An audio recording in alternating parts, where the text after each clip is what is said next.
Welcome to the workshop on online conferencing and video conferencing, and our facilitator is David Bain. Thank you very much. Well, just to quickly go back, we've been looking at being online, talking to each other, talking a few at a time. We looked at remote support, remote access. We ended up talking about sharing workspaces and working together online. And I suppose the ultimate really then comes down to actually web conferencing. And this is actually working together online and talking together online. And I'd like to introduce you to Mr. Pete Bennett. Hello, Pete. Hi guys, can you hear me? We got him up. Not really. He does normally work in his dressing gown, but he was up today. So we can see you on the screen, Pete. Okay. And Pete, could you just like to explain what we're going to do?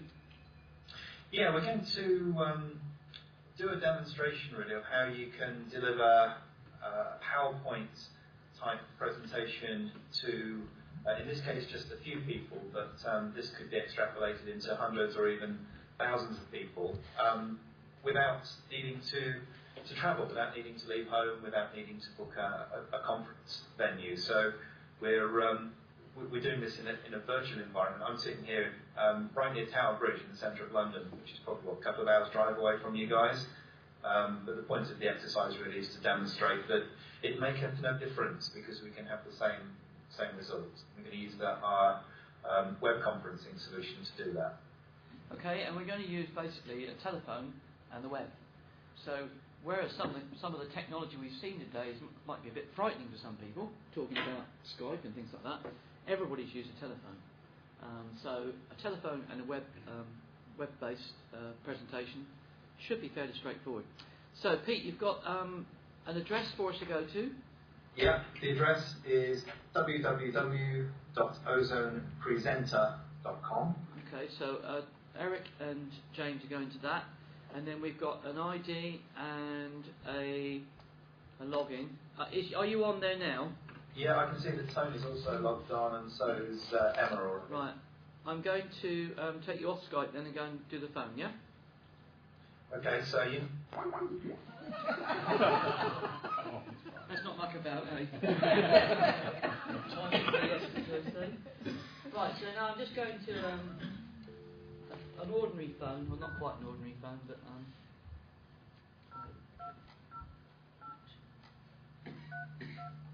so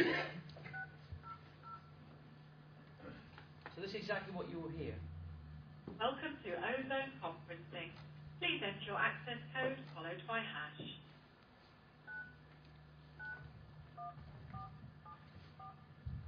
After the tone, please state your name. David Bain. David Bain. Has joined the conference. Hello David, how are you? Very well, thank you. I'm over the other side of the room now, so I'll have to shout. That's okay, I can hear you. Just ask everybody to say good afternoon. Good afternoon. See, theatre's not dead, I told you. It is afternoon, isn't it? I should really have got up a little bit earlier to do this, but yeah, good morning from me. So, are we logged on to the web? I think we are, aren't we? Yeah, I think we are. We've got James and Emma. Emma Riding, who's that? That's my team. Oh, right, okay. And Tony. Okay, yep, so I think we've got everybody in. But I haven't done access code. Oh, well, hold on. Access code's 99 14 74. Yeah. 74. So, let me know when you're ready at your end, and I'll kick off with the presentation. Right, got one more to come in, I think. Okay. Yeah, it's almost there. Just there. Should be there. This is where we do the commercials. I can't offer you ice cream. Trained professionals. Absolutely. Well, we've already made the point about playing with live internet. Yeah, all we need is some animals and children. We've got it all covered, all the variables, haven't we? I told you, they all know. Are you in, Eric? Yep. Yeah, Eric should be there. Eric's in there, right. Okay, fire away then, Pete. Okay, alright. So what I'm going to do is go through a presentation which I gave recently at the Barbican in London, which was to local authorities about how to cut transport emissions and save money. And before I start, I just wanted to indicate the costs involved in doing that kind of face-to-face meeting. It cost me probably around £15,000 to do that 45-minute presentation. And the reason that I mention that number is just to say that doing this over the phone and the web would probably cost less than it cost me to park my car during that 45 minutes to deliver the presentation. So the cost savings are just enormous. So to go on to the next slide then, I'm going to flip this over here. Just a kind of general rule about the protocol for audio and web conferencing. Really the thing to think about is only one person speaks at a time, please. If we've got lots of people on the call, we haven't got that many today, but let's say we had 20 or 30 people on the call, then it can turn into chaos if everyone tries to speak at once. So if you think of me, if we were doing this in an interactive mode, as being the chairperson, the Speaker of the House of Commons, where I would speak and I would introduce people and let them have their say. If you want to ask a question or you want to add some content during the presentation, stick your hand up by pressing this button in the top left-hand side of your screen, and I'll get an indication on my screen that you'd like to speak, and then I can bring you in. And I think the key thing to note here from a technology point of view is that you have no software loaded on your machine, nor do I. All we're using is a standard web browser and a telephone, so we're keeping it really, really simple. If you're in a noisy environment, then we always ask people to mute their handsets. You're not, so this one doesn't really apply. Okay, before I move on, is that clear? Can I just have a big yes if that's clear? Yeah. Yes. Okay, perfect, thank you. Okay, so if we were to ask Captain Mannering of Dad's Army, one of my favourite shows, how we could reduce our emissions and save money on travel, what do you think he would say? This is what I think he would say. Well, just travel less, you stupid boy. I think it's one kind of really simple answer to the problem of spending money and creating emissions is to go back and just really assess whether or not we need to travel. If you remember back in the 1940s, there were these now iconic posters asking whether your journey was really necessary. And to be fair, at that time, probably some of the journeys that people were making were necessary. Whereas with today's technology, we need to ask, is the journey still really necessary? I mean, clearly in the 40s, there was no way that we could do this kind of remote meeting.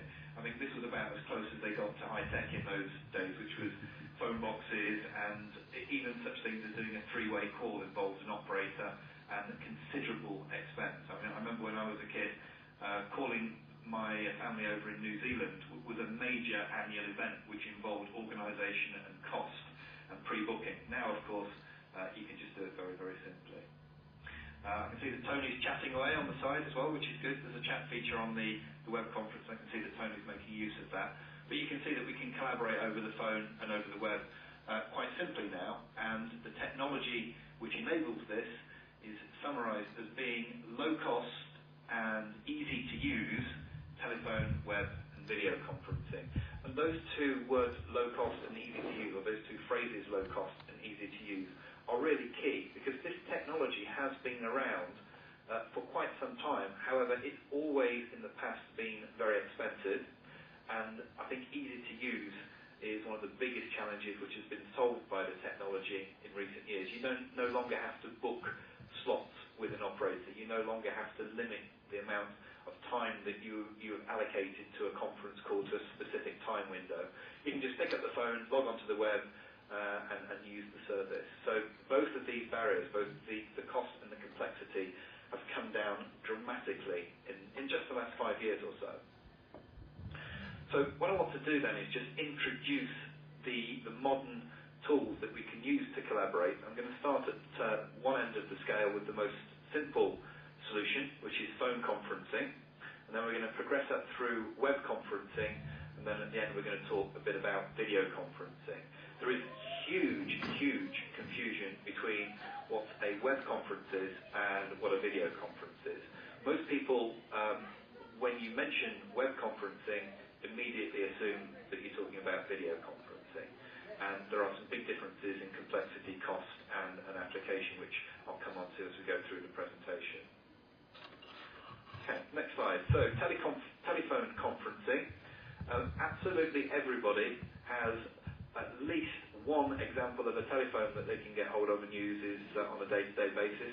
I think there's more mobile phones now in the country than there are people. So there is really no excuse to not having the technology needed to phone conference, because all you need is just a standard telephone. That can be a mobile phone, it can be an office phone, one of the special office phones that are often on office PABX systems, or it can just be a standard landline. So everybody has everything that they need in order to do a phone conference now. And we're actually doing it at the moment. You're listening on a star phone, but we can have people dialing in from all different types of phone from anywhere in the world on the same conference.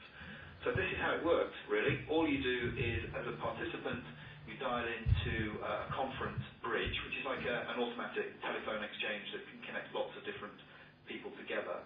And your host, in this instance me, will control the conference call. And at its simplest, everybody can speak together and we can exchange our views in much the same way that if we were all standing in the same room.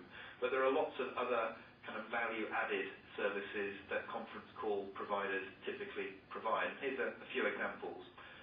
If we had 1,000 people on this conference call, then it would get quite noisy unless everybody played by the rules and muted out their handsets. But as the host, I can press a few buttons here now, and I can mute everybody's line so that it's nice and quiet. I don't need to do that today because you guys are in a quiet room.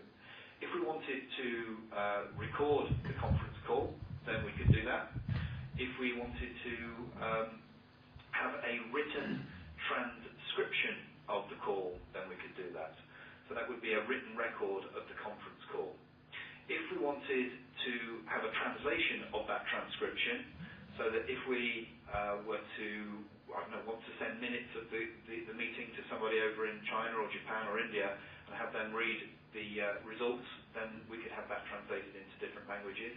If we were struggling with language on the call now, we wanted someone to join us and provide some interpreting service, then we can hit a couple of keys there, and again, we could have the call interpreted. So lots and lots of different ways of managing a teleconference, a telephone conference. In its simplest, we all speak together. At the other extreme, then banks and large companies will even go so far as to having shareholder meetings, etc., on the phone. So lots of different ways of using that service. Next slide. Web conferencing is one step up from telephone conferencing, but one step down in terms of cost and complexity from video conferencing, which we'll talk about in a moment. So a web conference is what you're watching now. You can watch the PowerPoint slides on the screen, and I can do sort of the normal things that I would be able to do on PowerPoint. I can point to things, I can leave arrows. I've got this little pen that I can scribble, and I can draw.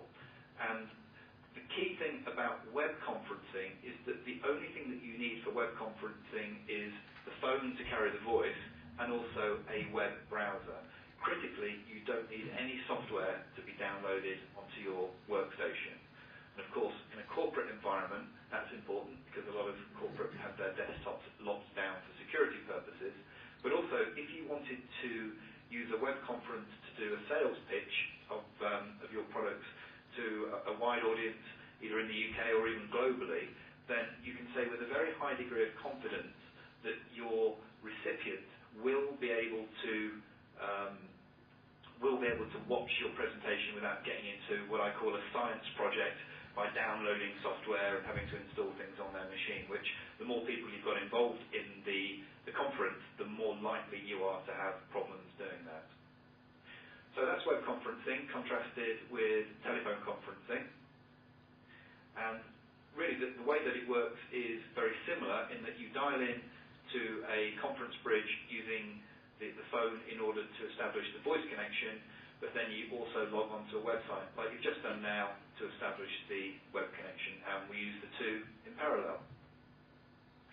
Next slide. Video conferencing is one level of features and complexity on top of telephone and web conferencing, and the main difference really between video conferencing and web conferencing is that you can see the presenter, but in order to do that you clearly need some kind of camera, whether that's one that's built into your computer or whether it's an external webcam, plus you need some software to be installed on all of the machines in order to support the web conferencing product and drive the camera. So at the top of the tree we have video conferencing. Okay, next slide. Again, there's a pattern emerging here in that the model is always very similar in that you dial in and establish a connection. You typically have a host who manages the call, and then the participants participate on the phone, on the web, and in this case through the video conferencing link as well. Okay, next slide. So I wanted to really summarize the differences on this graph, where we've got cost and complexity going up this scale, and functionality and features going on this scale. And we start with phone conferencing, where within companies and organizations, typically phone conferencing is used daily, many times every day. We have many customers that seem to spend their life on the phone in phone conferences.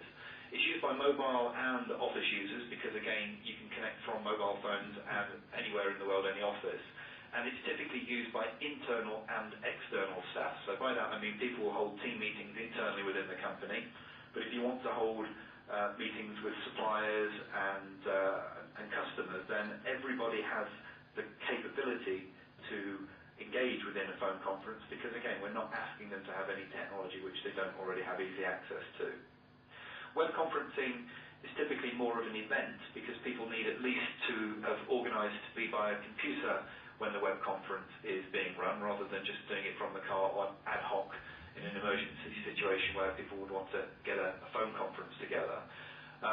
Mobile and office users can use it again. I don't know whether you guys are on a wireless connection. I think you may be, but we can use this stuff on wireless. We can use it on 3G. We can use it on pretty much any web connection. Because we're not putting a lot of data over the web and we don't have a lot of complex software, then believe it or not, even one of the old-fashioned modems, if you can remember those, will still work fine for web conferencing. I've actually done a web conference from a fishing boat in this, just off the Chinese coast using a satellite link, and the internet connection doesn't get any more ropey than that, but it worked just fine. At the top end of the complexity here, we have a video conference, which, at least if you're going to do it on a large scale, is somewhat more of a special event because there needs to be a protocol around who's going to be able to see what, who's going to need a video camera and who isn't. This can still again be used by mobile and office users, although I think it's fair to say that you would need to have a much more stable and higher bandwidth connection. So some of the modern 3G mobile connections will work okay with video conferencing as long as your provider hasn't locked that out. Some of them do. But it's typically the same kind of profile a bit further up the technology tree. And often, because of the specialist software needed to run these, they tend to be more internal meetings rather than internal and external. But again, there are no hard and fast rules on here, but if I had to classify them, then I think this is a fair way of making a distinction between the different technologies. On to the next slide. This is all about the business case. At the end of the day, this is great fun, but really it's about how we can drive the use of this type of technology in business. And I like to present sort of three different angles on this as to why it makes sense. So for the individual, then clearly there's less stress and it's a better lifestyle. To use myself as an example, I run two real-life companies plus an internet consultancy business from my home. I very, very rarely need to go into the office. In my case, it's only a couple of tube stops away, but I maybe go into the office once a quarter, and typically that's to buy them a beer after work. There's no real need for me to be physically in the office. I can do 6 to 8 meetings with people all over the world every day without needing to leave home. Even in London, where we have the tube network, it's difficult to do more than 3 meetings a day if you're travelling around London, and it's not a pleasant experience, particularly when it's either very hot or very cold. So I'm a fan from a personal perspective, much more productivity. The financial director of the company is clearly, or she's clearly interested in saving money, and the cost savings for working remotely are just almost so overwhelmingly good that it almost seems like it's too good to be true. And sometimes I joke that our services and those like us are so cheap that if we were a bit more expensive, it may be even easier to convince people to use them. It almost seems like it's too good to be true. I'll give you an example. MCI WorldCom, a company over in the States, did a piece of research a few years ago where they said that an average 1 hour meeting with 6 people, some of them who had to travel, and a rented meeting room, it's going to cost something like £1,600 to hold that one meeting, if you take into account productivity, downtime while they were travelling, the costs, the car parking, the meeting room, etc. To hold that kind of meeting virtually would cost somewhat less than £30. So you're comparing those two numbers, the 1,600 and the £30. It almost seems too good to be true. But those are the numbers. So the financial director, of course, if he can cut out costs, would be very happy to do that. From an environmentalist perspective, something which is very close to my heart, then these are zero carbon meetings, or as close as you could get to a zero carbon meeting, because clearly we're not expending any fuel to have this meeting. The only thing we're using is a little bit of electricity. So it couldn't get any better from that point of view. So on the next slide then, I just kind of summarize it and put it in big letters, because traveling less really makes sense however you look at it. It's very difficult to see a downside to cutting down on your travel. However, I think if I'm honest, I think our industry in the past has probably been guilty of being a little bit overzealous and saying that you can replace all face-to-face meetings with virtual meetings, whether that's video conferencing or any of the other technologies. But I personally don't believe that. I think that replacing some of the face-to-face meetings is better than replacing none of the face-to-face meetings. And meetings that should be done in person wherever possible, I think, are first contact type meetings. So if you're meeting someone for the first time, be that a colleague or a customer or a supplier, then it's worth going out of your way to have that face-to-face meeting so that you can establish trust and see the whites of their eyes and get to know them. But afterwards, there's no reason why you can't do regular status meetings or team meetings or touch-base sessions via the phone and the web. I mean, clearly, it just makes sense to do that. I've run projects with teams from all over the world in both Americas and Asia. The main challenge is not the distance, it's the time zone, but you could not possibly get those teams together for a face-to-face team meeting once a week, and you'd be actually struggling to do it within the budget, any more than once a quarter or so. So, let's be realistic. You can't replace all meetings, but you can replace some of them, and that's better than replacing none of them. So given what I've just said then, why isn't audio web and video conferencing used more? I mean, we spend our lives trying to persuade people to do what we consider is good for them and good for their business. So why are they not doing it anyway? Well, it's a question we ask ourselves regularly, and to bring my friends from Dad's Army back again, here are some of the objections that we get, and I'd just like to sort of counter some of those objections. There's a perception here still from the sort of general business community that it's going to be far too expensive, and there are players in the market which perhaps haven't adjusted their prices down in reaction to the technology moving on, but now it really is not expensive. Certainly not expensive if you compare it to the alternative. It sounds frightfully complicated. Again, in the past it probably was complicated. We used to joke that you need a degree in computer science to work this stuff, and luckily I have one, but most people in business don't. But nowadays, much like it's got a lot easier to use your PC, it's got much easier to use this stuff, and as we've demonstrated now, it's actually very, very easy. Panic, is that Jonesy there? Was that Jonesy with his panicking? Well, people will panic. If you enforce technology on them without any kind of support and training, then people are only human and they will panic. So we're saying if you're going to introduce these working practices, then do it slowly and do it gently and do it with the support of your vendor. Otherwise you may get a backlash. But what tends to happen is that people are a little bit wary to start with, and then if you go back a month later after the trial has finished or the pilot and you try and take it off them, then you suddenly finally get very possessive about keeping it. So it's a question of like introducing any new technology or working practice. Do it gently, do it properly with the right support, and you'll find that people will come with you rather than be against you. People are concerned about security. These systems now are very secure. I won't go into technical stuff on this conference, but the stock exchange range, and major companies will use this kind of technology now for shareholder meetings, and even lawyers use it for court hearings. So the technology has now moved on to the point where it is secure. And Pikey here with my mum says you shouldn't speak to strangers on the phone. Well, we agree. Don't. Make friends with them first. As I said before, get to know them, and then speak to them on the phone and start leveraging the technology so that you can use it to be more efficient once that relationship has been established. I'd like to draw to the close in a moment, but here's a few suggestions of how to use audio, web and video conferencing within your organisations. And I'm indebted to Tony here with his mantra of replacing 1 in 5 face-to-face meetings with virtual meetings. So here's some suggestions. Hold your next team meeting by phone.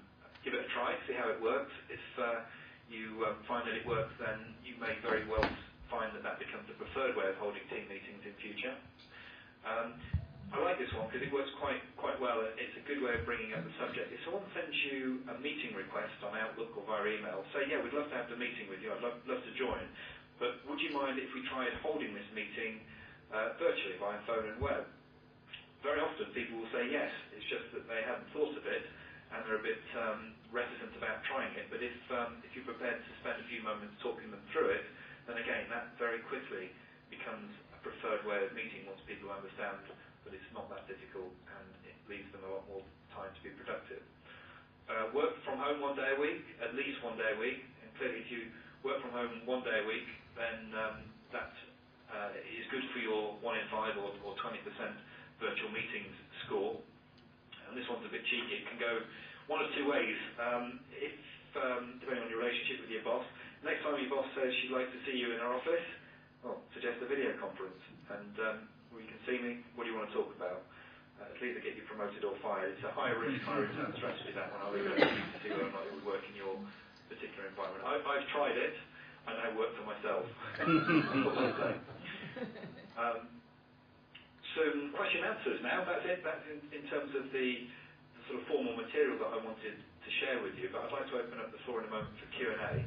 One thing before I do that is that there's a sort of free buyer's guide on our website which you can download, which is, as much as I can do, make it an impartial guide to what to look for in terms of a supplier if you want to use this service. Now, it's not an advert for our services. It genuinely shows you, whoever you go with, go and ask the following questions and you'll get a good deal. And we've also got a video of the longer version of this presentation, which goes into more detail up on the website at this address here, which was my very expensive 45 minutes at the Barbican. So if you'd like to see that in more detail, then please check that out. And with that, I'd like to thank you for your time and invite questions and comments using the protocol which I mentioned at the beginning, where you put your hand up using the button at the top left hand of the screen, and then we're going to do a bit of a practical demonstration where I get you guys to have a play with the technology yourself. So any questions, please? Yes, Pete, would you like to show sharing with James? Yeah, certainly. I'll do that now. Shall I bring up Tony's presentation as well? Actually, that's a good idea. To show you how we can change the presentation.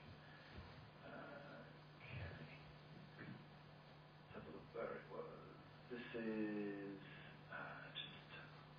what's your presentation, Tony? What's it called? Strangely enough, very original, smarter working. It was what, sorry? Smarter working. Smarter working.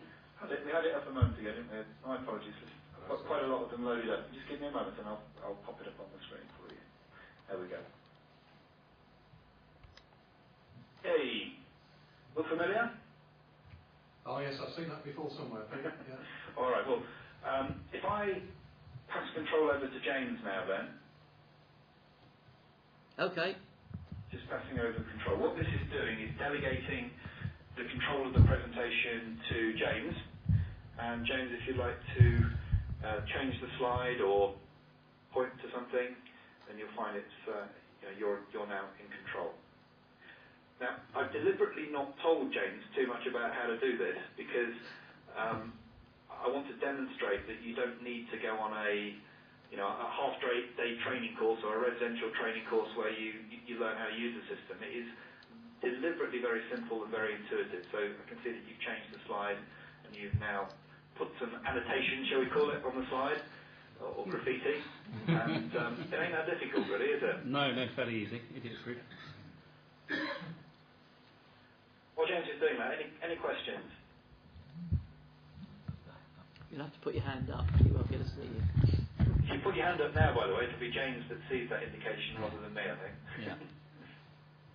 You can probably just shout out, given that it's a small group. The reason for the put your hand up icon is that if we've got 100 or 200 people on the call, then we need to manage it slightly differently. We've got a question from Tony. Question from Tony, yeah. That was spontaneous. Pete, have you got time today to show the online polling feature of this, so you can actually get views, or in a training context perhaps sort of check? Yeah, sure. Should we do that? Yeah. I'll need to take control back, so I'm going to take control back from you guys in the room. Okay. And I'll construct a little poll then that asks a question about today's event. So I'm doing this in real time. You can do a Blue Peter where you provide here's one I prepared earlier, but I'll do this in real time. So the question will be, have you enjoyed today's event? Yeah?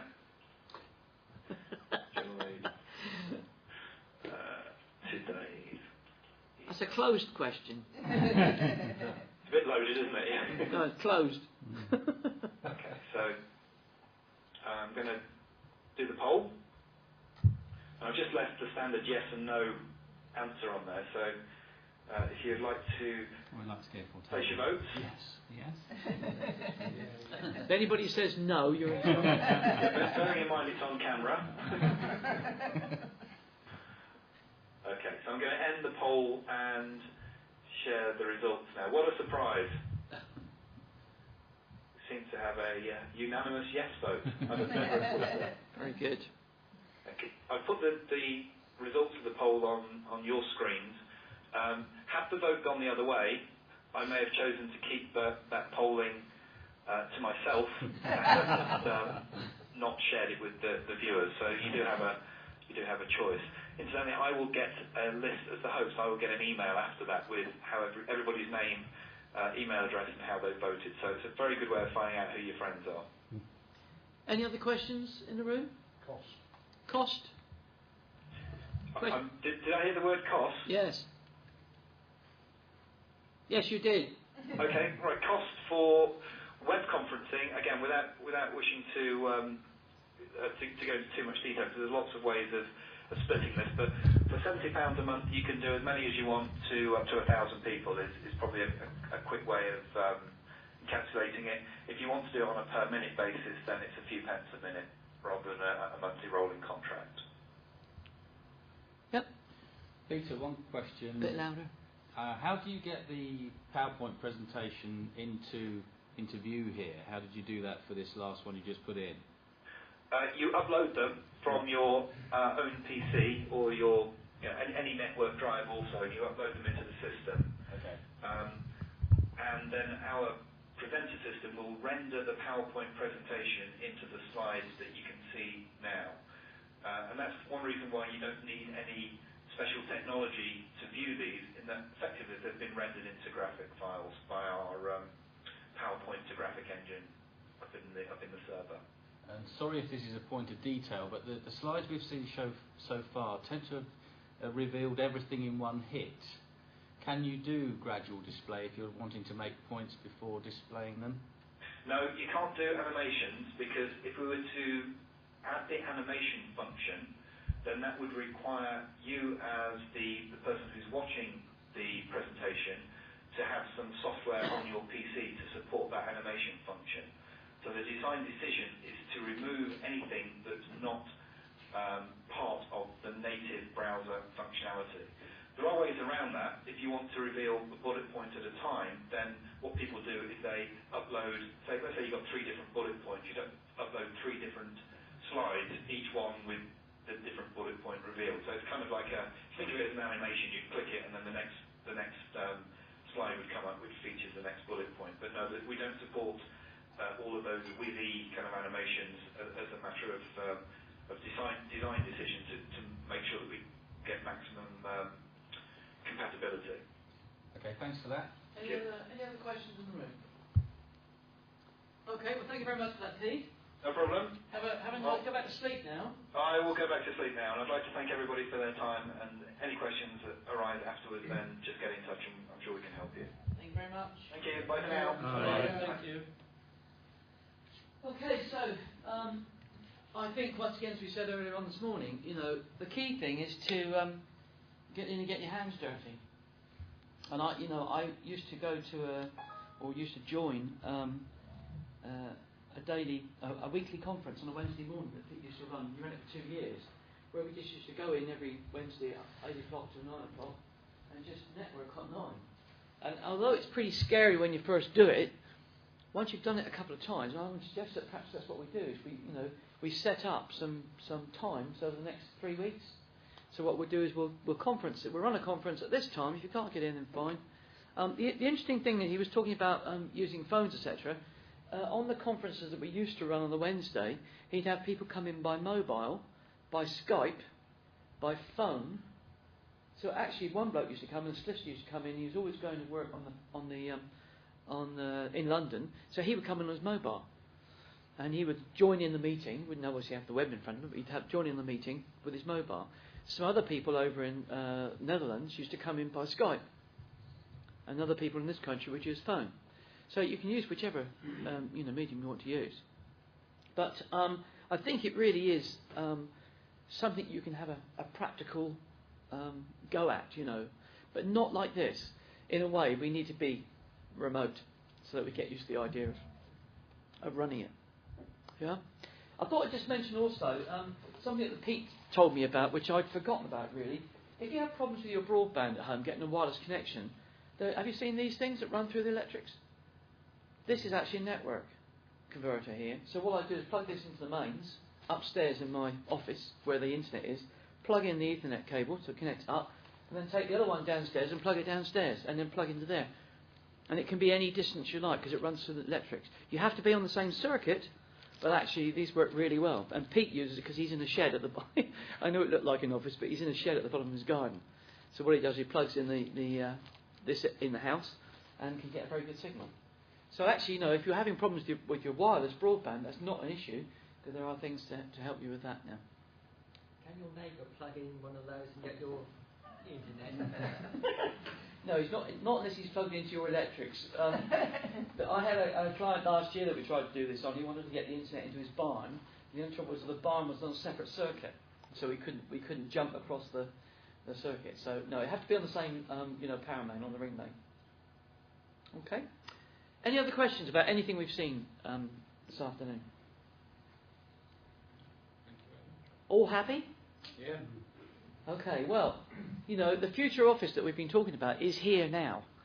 And lots of these technologies that you've seen, have been going for some time. Web conferencing, I remember seeing a demo nearly 4 years ago now when it was terrible. You couldn't hear what the person was saying, you couldn't see them properly. It was a demonstration done at the Barbican, I think it was. It was awful. Now you can see, actually, it can work very, very well. So I think, without more ado... Thank you very much, David. Thank you.